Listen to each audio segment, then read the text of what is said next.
ajoutons de la tzedaka, plus que d'habitude, avec notre prière, du fond de notre cœur, à Dieu. Aide nos frères et sœurs en Eretz Israël et dans le monde entier, puisque pas plus tard que ce vendredi dernier, on nous a rappelé qu'on est tous ensemble, tous unis. Mais notre unité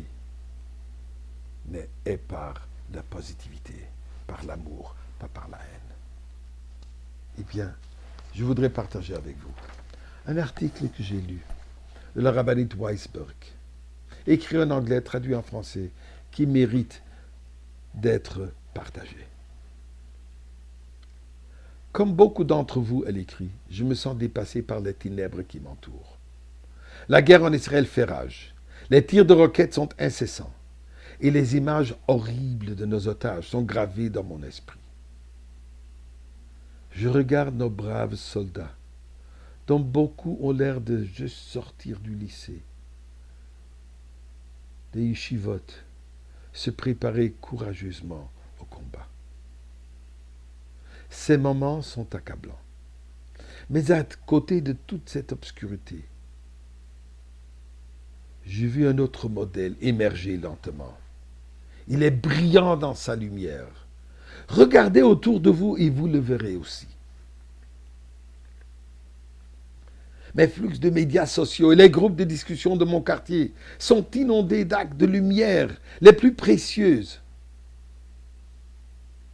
les plus précieux et les plus beaux. Des plus petits gestes aux entreprises les plus glorieuses et les plus vastes. Je vois mes frères et sœurs du monde entier s'engager. Quelle que soit leur tendance politique ou religieuse, le Pinteléide, le fin fond de l'âme juive, pur, brille d'un tel éclat qu'il en est presque aveuglant. On peut tous être tellement fiers d'être juifs. Chaque acte dont je suis témoin me donne plus d'espoir dans notre peuple et pour notre monde entier. Alors, elle continue, à côté de la tristesse et de la douleur, à côté de l'horrible haine, voici quelques-uns des nombreux actes de positivité. Lorsque vous vous sentirez submergé par les ténèbres, lisez ces rayons de lumière qui brillent. Mais plus que juste lire ce que les autres font, partagez donc ce que vous êtes témoin. Que se passe-t-il dans votre coin du monde? Et que faites-vous? Au moment où j'écris ces lignes, elle continue. Je viens de recevoir la photo d'un Israélien de 95 ans, en uniforme militaire, qui s'est porté volontaire pour devenir réserviste. Non, ce n'est pas une faute de frappe. Il a 95 ans. Sa mission? Stimuler le moral des troupes. Nous sommes tous appelés à ce moment même. Il y a tant d'unités auxquelles nous pouvons appartenir. La division de la charité, l'unité de prière, le peloton d'apprentissage de la Torah et la brigade de la gentillesse. Relevons notre morale, passons à l'action et partageons ces actes de lumière.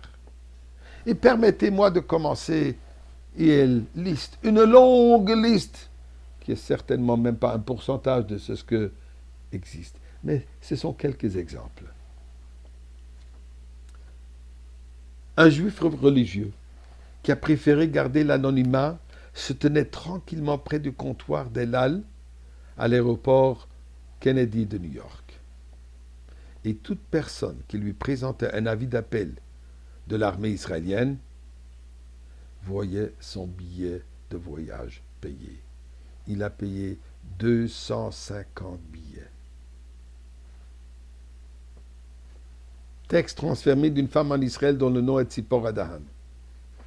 Je fais partie d'un groupe de doulas qui vivent dans tout le pays et qui aimeront offrir leur service à toute femme qui accouche sans son mari à cause de la guerre. Merci de transmettre cette information à tous les groupes dont vous faites partie. Un restaurant non cachère de Tel Aviv a cachérisé sa cuisine afin de pouvoir donner de la nourriture cachère aux soldats. Des adolescents israéliens sont portés volontaires pour remplir les rayons d'épicerie dont les employés sont en première ligne. La liste continue et continue et continue. Ce sont des actes à travers le monde. Ce sont des actes de lumière. Et c'est cette lumière qui va transformer l'obscurité afin que nous méritons déjà la lumière finale, la lumière de la Goula, la lumière de la délivrance avec Mashiach. Et prions Hachem que ça soit aujourd'hui.